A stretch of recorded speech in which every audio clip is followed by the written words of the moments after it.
यदि तपाईहरू सरस्वती प्रतीक्षाको यो नथिया उपन्यास किन पढ्ने भनेर दोधारमा हुनुहुन्छ भने सुन्नुहोस् है त।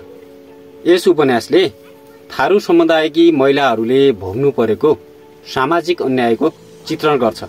यो पुस्तक लैङ्गिक समानताका लागि लड्नेहरूको प्रेरणाको स्रोत पनि हो।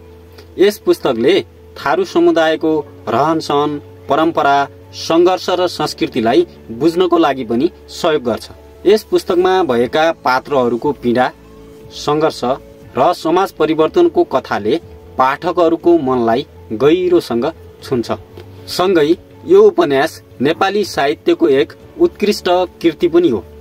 यदि तपाईहरूलाई सामाजिक विकृति, महिला अधिकार र नेपालका विभिन्न सांस्कृतिक पक्षहरूको बारेमा बुझ्न मन छ भने यो नथिया पुस्तक एक उत्कृष्ट पुस्तक हो।